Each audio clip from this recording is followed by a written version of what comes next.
Tay? Bakit, Arman? Dito tayo titira? Oh, maganda rito. Tahimik. Mukha ngang tahimik. Baka naman may aswang dito, Tay. Arman, hindi totoo mga aswang. Paanong hindi totoo? Shh! Huwag ka nga maingay dyan, Sinaida. Tinatakot mo lang yung anak mo eh. Samantalang kinukwento mo nung nakikipaglabang kayo sa... Sinabi ko sa'yo huwag ka maingay. Ang tatay talaga ayaw pa magkwento eh. Ito tandaan mo, Arman. Tapos na ako sa buhay pakikidigma. Gusto ko namang makapiling kayo hanggang sa aking pagtanda. O baka hindi natin masabi ang buhay. Baka mamaya... Huwag mo nang ituloy yan, Parenyo. Sige, Sinaida. Nung mga oras na ito, nakatayo kami sa isang lumang bahay na ayon kay nanay, ang dating nagmamay-ari noon ay kamag-anak nilang namatay. Bibigyan ko lang ng kaunting deskripsyon ng lugar. Sadyang napakatahimik. Kahit katanghali ang tapat, wala akong nakikitang tao sa labas. Pero, yung mangilan-ngilan na bahay na nakikita ko, may mga nakasilip sa pintuan at sa bintana. Sinabi ko yung kay tatay at kay nanay. Ayon naman kay tatay, baka naninibago lang ang mga tao. Kasi nga bagong muka kami sa lugar na yun. Huwag mo silang intindihin, Arman. Alam mo kasi mga tao ngayon, takot pa dahil sa nangyaring digmaang Pilipino-Japanese War. Kaya hindi natin masasabi kung meron na ba silang tiwala. Kasi alam mo anak, nung panahon na yon, kapwa Pilipino ang masasabi nating nagtatraiduran. Yang kasing mga Hapon, lumalaban sila hindi lang puro armas ang gamit. Lumalaban sila gamit ang impluensya.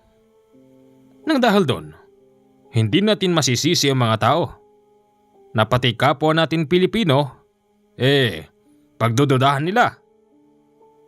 Ganun ho ba, Tay? Di ko kasi alam yun eh. Pero Tay, iba talaga yung pakiramdam ko rito. Parang may mali eh.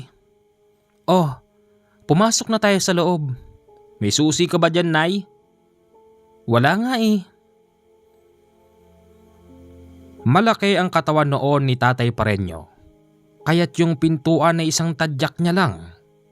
Mabilis din kaming nakapasok sa loob. Aba, napakadumi naman dito, Sinaida. Baka mamaya ahasin tayo dito. O dilinisin na lang natin.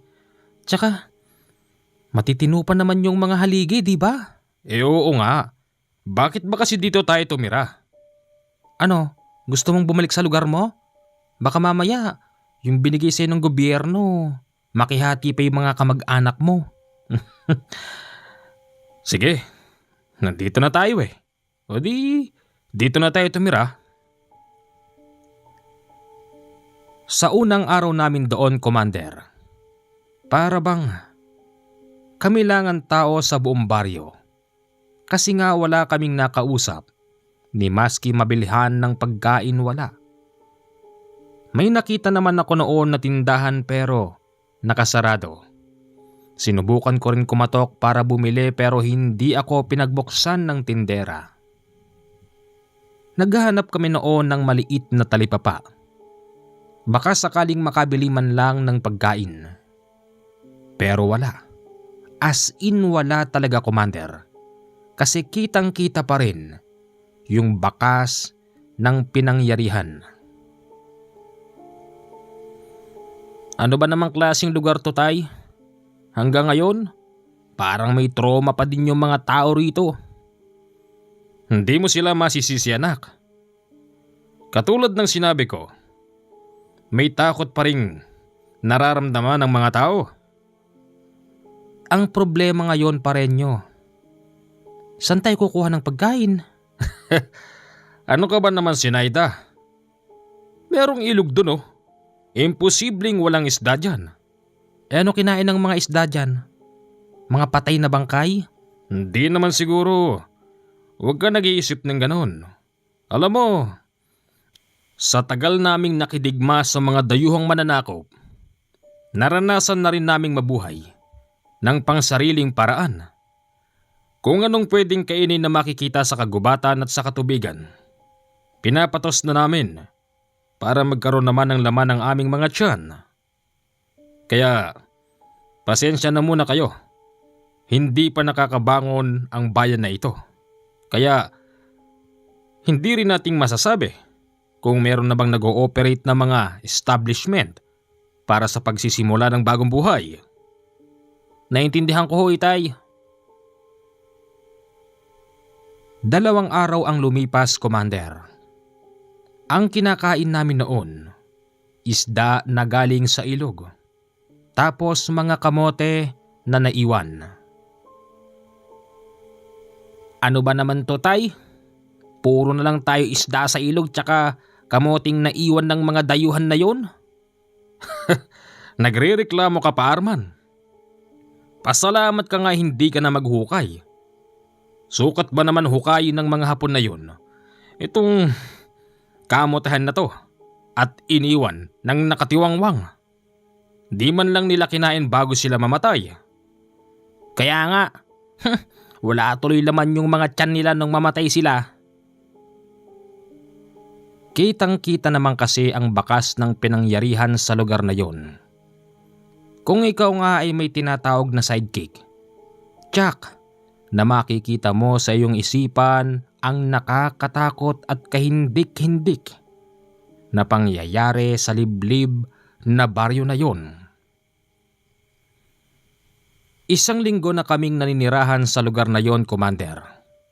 Nang mapansin ni Tatay Parenyo na yung ibang mga tao'y lumalabas na sa kani-kanilang bahay. Napansin ko rin na merong isang pamilyang nakatayo sa tapat ng tinitirikan namin. Tay, may tao oh. Nakatayo doon. Oo, kanina ko pa nakikita yan. Teka, lalapitan ko. Sasama ako, Tay. Nilapitan namin ang isang pamilya na yun. Tinanong namin sila kung ano bang kailangan nila sa amin. Laking gulat namin, Commander, sa sinagot ng matandang lalaki. Alam nyo kasi, hindi naman talaga kami natatakot sa mga dayuhang Pilipino. Ang kinatatakot namin, baka mamaya kayo pala'y kalahi nung nagsumpa sa aming baryo. Ano? Anong baryong sinumpa ang sinasabi mo dyan? Bago ang lahat, ako nga pala si Warlito. Parenyo ho. Ang dami mong bakas ng sugat sa katawan. Huwag mo sabihing isa ka sa nakidigma. Oo, ang totoo po niyan, hindi lang ho yan ang sugat ko. Meron pa ho sa hita at sa tiyan, pero awa naman ng Diyos at sa tulong ng ating gobyerno, ako na may naipagamot. Ganun ba? May balik ho tayo sa usapan kanina. Anong ibig niyong sabihin sinumpang baryo? Ano yon? Alam mo kasi, Parenyo, nung panahong kasalukuyan tayong sinasakop ng mga dayuhan, alam mo bang hindi lang mga normal na tao na kagaya natin ang lumaban sa kanila? Oo, totoo yun. Maging ang mga aswang, lumaban sila at namatay. Yan naman siguro ay hindi maisusulat sa talaan ng history ng Pilipinas, pero yon ang katotohanan. Nang dahil sa pinatay nila ang lahat ng mga kakaibang tao rito, merong isa sa kanilang makapangyarihan na nagsumpa dito sa baryong ito. O tapos, anong mangyayari? Hindi ko rin alam. Pero ganun pa man, bilang isang albularyo. Albularyo ho pala kayo? Oo. Isa akong albularyo. Bilang isang albularyo, naniniwala ako sa sumpang iniwan ng makapangyarihang aswang na yon. Yan nga lang ay hindi ko masabi kung ano bang susunod na mangyayari. Ganun ho ba? Siguro, sa ngayon, huwag na lang muna nating pansinin. Tsaka, ilang taon pa lang naman ang nakakalipas. Siguro ikaw pa rin nyo. Hindi mo papansinin. Pero ako, na nakakaramdam ng mali gabi-gabi, hindi ako magsasayang ng oras. Igugugol ko ang oras dyan para lahat ng mga nakatira dito maabisuhan ko. Nakakatakot naman po yung sinasabi nyo, Manong Warlito. Ay talagang nakakatakot. Kasi iho, hindi natin alam kung anong kayang gawin ng makapangyarihang aswang. Manong Marlito. Warlito!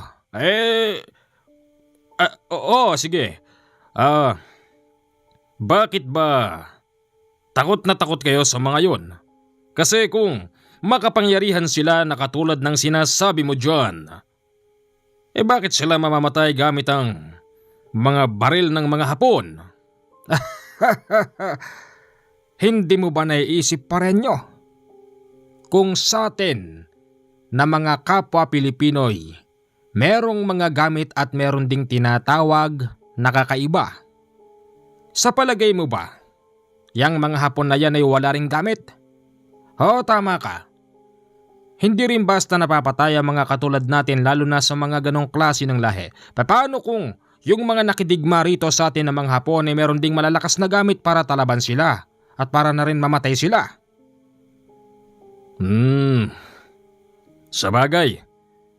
Tama ho kayo dyan. Sige, ganito na lang parenyo. Total halos gabi-gabi naman akong nakakaramdam ng kakaiba. Bantayan mo na lang ng maigi ang pamilya mo.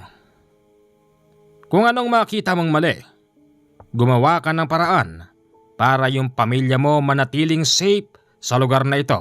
O di kaya na umalis na lang kayo dito sa lugar na ito para hindi kayo madamay sa sumpang binitiwan ng aswang. Ba't naman kami aalis dito? Ito nga ang perpektong lugar para sa pamilya ko. Bukod sa tahimik, mukhang malayo sa mga tsismoso. Ganon ba? Baka namang ginagawa mo lang paraan yan para mapalayas mo mga bagong mukha rito. Para sabihin ko sa iyo, Tatang Albularyo, sa 100%, 0.0 ang paniniwala ko dyan sa kwentong barbero mo. Kwentong barbero ba ka mo? Oo. Ako lang naman ay nagbibigay ng hudyat. Sige, bahala ka. Kung ayaw mo maniwala, di wag. Umalis na ang mga yon. Ayon kay tatay, may katotohanan ng sinasabi ng matanda. Hindi lang niya inaaming naniniwala siya rito kasi nga ayaw niyang magpakita ng takot.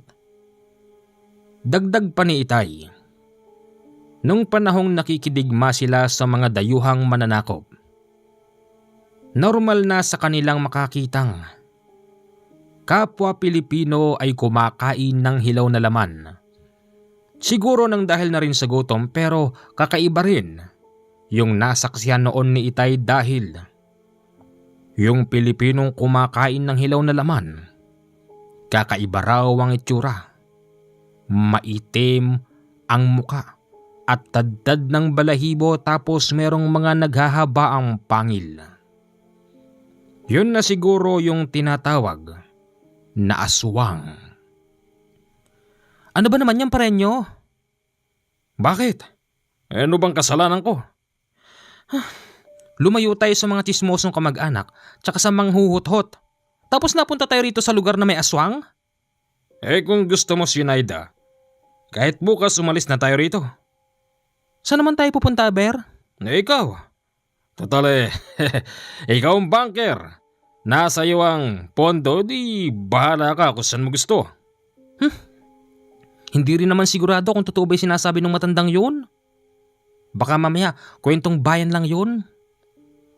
Alam mo kasi, Sinaida, hindi ko lang may open sa iyo ang usapin na ito. Pero nabanggit ko na to sa anak mong si Arman. Alam mo kasi, nung panahong nakikidigma kami laban dyan sa mga Hapon na yan, nasaksihan din mismo ng mga mata ko at ng mga kasamahan kong namatay na merong kapwa natin Pilipino na may kakaibang itsura ang kumakain sa hilaw na laman ng mga dayuhan. Marahil yun na nga siguro yung tinatawag na aswang. Kwentong barbero. Magluto ko na nga. Oo, ito na. Ikaw talaga, Sinaida. Magpahanggang sa ngayon, under desire mo pa rin ako. Natapos na ako sa pakikidigma, naipakita ko na ang katapangan ko bilang isang Pilipino. Ginagawa mo pa rin akong tagapagluto ng paborito mong inihaw na isda na merong saluyot, merong labong, at merong sitaw na merong bagong. Kulang na lang lagyan ko ng bunga ng sampalok para may asim yung sabaw. Hoy, may natanaw akong sampalok doon kanina. Doon sa papalabas ng baryo. Kumuha ka nga. Gusto ko may asim yung sabaw. Naku, patay tayo dyan.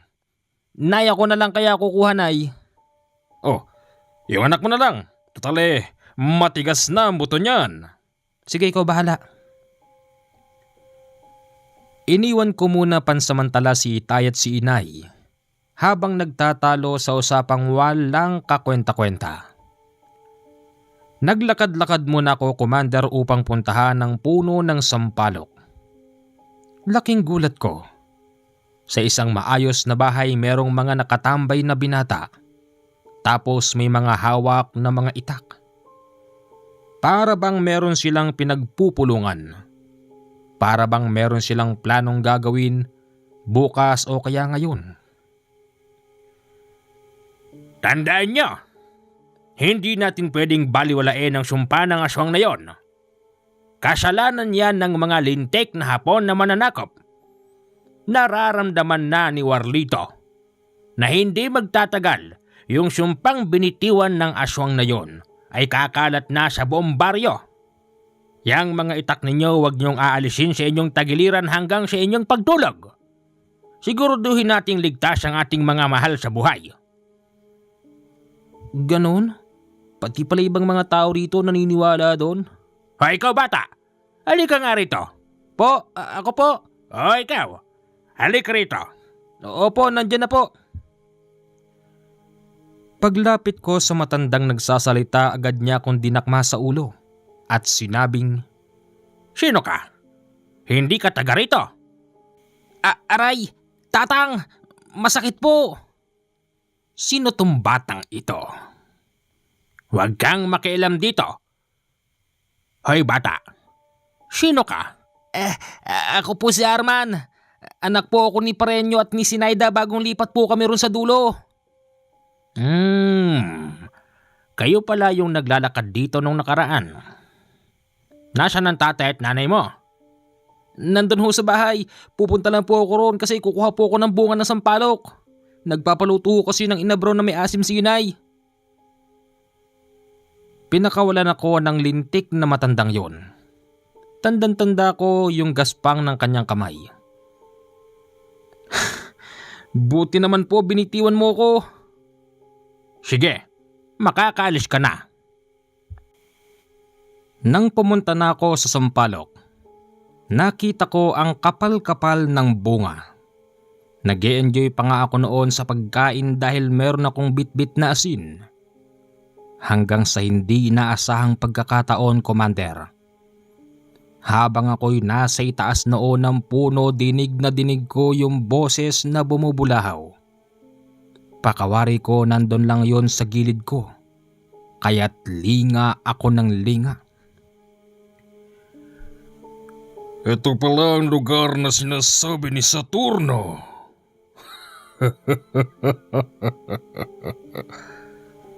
Tamang-tama. Tamang-tama ang lugar na ito. Marami tayong magiging pagkain.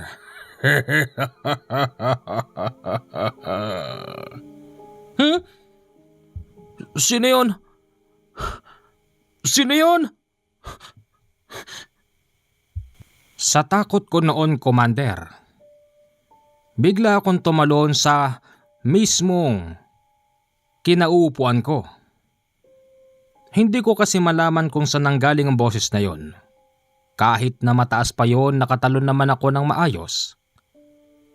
Mabilis akong nagtatakbo at muli kong nakita ang mga lalaking nagpupulong. Sinigawan pa ako ng matandang humawak sa ulo ko kanina. Tinatanong niya ako kung ano bang problema. Ano bang problema mong bata ka? Bakit parang takot na takot ka? May malaking boses doon. Saan? Saan? Nang sabihin ko yon, nakita ko yung takot sa kanilang mga mata at galit sa kanilang mga galaw. Pinaghuhugot din nila yung mga itak nila sa tagiliran. Halika, samahan mo kami. Ayoko ho! Hindi ako napilit ng matanda kaya umuwi na ako sa bahay. Sabi sa akin noon ni Itay, ano raw bang nangyayari sa akin? At bakit? Takot na takot ako. Sinabi ko sa kanya yung narinig kong napakalaking boses. Sigurado ka ba sa sinasabi mong yan, ha? Arman? Oo, Tay, hindi ako maaaring magkamali. Narinig ko talaga yung boses, napakalaki. Tapos marami raw silang makakain dito. Ewan ko kung ano yun. Baka nagugutom ka lang. Kumain na nga tayo. Teka lang, ilalagay ko muna tong bunga ng sampalok para umasim yung sabaw. Akala ko hindi naniniwala sa akin si Itay. Pero habang pinipiga niya yung bunga ng sampalok at kinukuha yung katas para isama sa sabaw, nakita kong para ba itong balisa. Tapos palinga-linga yung ulo. Tay, bakit? Mukhang may katotohanan nga ang sinasabi ng matandang warlito na yun. Aminin mo sa akin, Arman, narinig mo lang ba talaga, hindi mo nakita kung saan nanggagaling ang salitang yon? Narinig ko lang talaga ito, para siyang galing sa hangin. Iba na rin ang sigurado. Akala ko tahimik ang lugar na ito. Hindi bale. Hindi tayo makikisali sa kung anumang kaguluhan na yan. Basta sisiguraduhin ko lang na ligtas ang aking pamilya o kina ako doon. Tay, umalis na kaya tayo rito. Nakakatakot tong lugar na ito eh. Hindi tayo alis dito. Ito ang perpektong lugar para sa taong gustong manahimik. Tahimik? Tahimik ba lugar na ito? Merong mga ganyang historya? Pinagtatalunan pa ni Inay at ni Itay ang sinabi ko. Si Itay naniniwala na, pero si Nanay hindi kumbensido. Habang kumakain kami nung oras na yon, napansin ko, Commander, merong ingay sa labas. Kaya nga't napasilip kami nila Itay at ni Inay. Nakita naming dumarating ang isang grupo ng mga lalaking galit na galit. Yung sigaw ng pinakamatanda roon para bang gusto niyang pumatay. Anong problema ng mga yon? Bumalik ka rito! Hindi kami natatakot sa iyong lintik ka! Hindi namin nakita kung ano bang hinahabol nila. Pero lumabas si Itay noon sa gate. Tapos merong isang lalaking hinihingal na nagpapahinga sa tapat namin. Tinanong yon ni Itay kung bakit. Mukhang totoo na nga. Brad, bakit? Ano bang nangyayari? May aswang na lumilipad. Ano? Araw-araw eh. Teka nga. Di ba kayo natatakot? Ha? Bakit ako matatakot eh? Araw-araw eh. Ano? Kita ko noon kay Itay na para bang nangangamba ito dahil nangangatog ang kanyang panga habang kinakausap ang lalaking yun. Ibig mo sabihin araw na araw, ganun ba? Oo. Oo, totoo, Brad. Yung nakita naming aswang na lumilipad, parang aninong usok. Yun na siguro yung banta ng sumpa ng aswang dito sa baryo namin. Kasalanan yun ng lintik ng mga Hapon na yun. Pinagpapatay nila yung mga tao na yun. Sinasakop nila buong bayan. Kung ako si Brad, umalis na kayo rito. Ligtas mo na yung pamilya mo. Mahirap yan. Habang kinakausap yon ni Itay, napansin naming yung mga lalaking nagtatakbuhan bumabalik.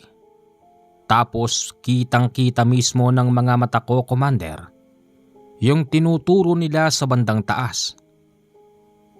Lumilipad na aninong parang usok na may korteng malaking ibon na may mukhang tao. Hindi malinaw sa aking paningin kung ano yun.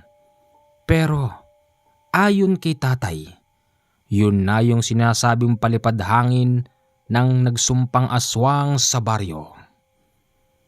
Inutusan ako noon ni Itay na isarado ang mga bintana at pintuan dahil napakadelikado raw nun. Pagpasok niya sa loob, ang sabi niya sa amin, hindi raw basta aswang ang nagsumpa sa baryo. Kaya daw nitong magpakilos ng kakaiba. Ano? Totoo ba? Oo, totoo, Sinaida. Sa palagay ko parang espiritu ng aswang yun o gawa ng Diablo. Nakakatakot. Tay, kanina napansin ko nangangatog ka. Oo, anak. Iba yung takot na naramdaman ko ngayon. Parang mas nakakatakot pa ito kaysa nung kasalukuyan kaming nakikidigma sa mga Hapon. Doon kahit na papaano alam namin tao kalaban namin. Dito, hindi sila mga tao. Kailangan natin gumawa ng paraan para makalis dito. Bakit hindi pa tayo ngayon umalis? Yun na nga ang plano ko. Ang problema, nung hinatid tayo rito nung lintik na habal na yun, takot na takot. At ngayon kahit na isa, wala akong makitang habal-habal dito. Paano natin dadali ng mga gamit na yan? O di iwan muna natin. Balikan natin pagkatapos ng problema na yan. Paano natin malalaman kung tapos na ba ang problema na yun? Yun na nga ang problema natin, Tay. Nay,